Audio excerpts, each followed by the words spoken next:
Iniciatíva Partner Pozitív ukazuje, ako digitalizácia šetrí papier. Dnes sme ocenili partnerov, ktorí používajú Multikalkulačka.sk na uzatváranie poistných zmluv.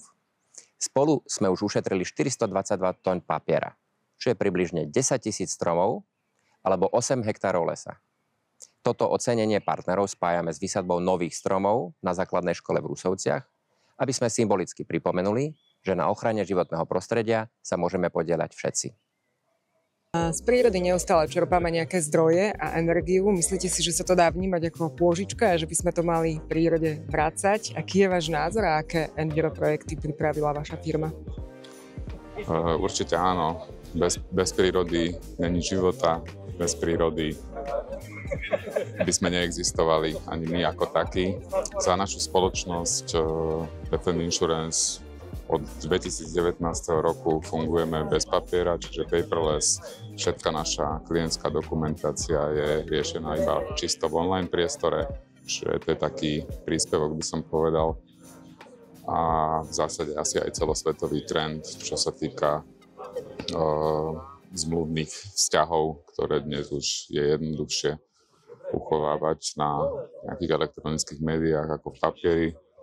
A zároveň naše produkty sú nastavené tak, že vieme a poisťujeme zároveň aj elektrické hybridné vozidlá, a to už niekoľko rokov.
tie zdroje prírodné sú v podstate nejako obmedzené, takmer všetky. Takže určite má zmysel, keď každý priloží ruku k dielu a prispie nejakou svojou tou troškou a keď troška krát veľa je naozaj znateľný potom nejaký dosah, dopad na tú prírodu. U nás vo firme aj v podstate charakterom tým, ako fungujeme, že je spoločnosť založená na administrácii, nemáme nejakú ťažkú výrobu, nekúrime uhlím a tak ďalej, ale minimálne v tomto sa snažíme fungovať aspoň čo maximálne bezpapierovo, čiže aby sa odborala tie papiere, zmluvy, treba ich prenášať, treba ich skladovať, na všetko treba priestory, zdroje. Tak to je jedna vec. Ideme do online riešení. V podstate jeden z partnerov napríklad, ktorý nám v tom veľmi pomáha, je Pozitív. Ja si pamätám obdobie pred 20 rokmi, keď fungovali hlavne v tom neživotnom poistení zmluvy len papierovo a bola to neskutočná záťaž. To boli stovky zmluv, boli k tomu biele karty, zelené karty, tlačiva, zmluvy, podmienky. A pri každej legislatívnej zmene, ktorých bolo neúrekom, tak v podstate skončili stovky až tisíce zmluv v podstate na zbere. Takže to bola zbytočná záťaž. No a potom ešte u nás vo firme, keď to má zmysel a dá sa, tak potrebujeme aj home office, čo je tiež prispieva nejakým tým malým dielikom k tej zníženej envirozáťaži. Nemusia kolegovia dochádzať, byť v zápchách, vytvárať tie zápchy a je to tiež nejaká tá drobná mozaika, drobná skladačka. No a potom ešte na úrovni firmy, alebo by som povedal, že matky, tak tiež si dcerské spoločnosť založili ESG fond, ktorý v podstate má už v tom nejakom svojom názve aj podporovať enviro projekty, alebo naopak nepodporovať tie projekty, ktoré tej prírode škodia.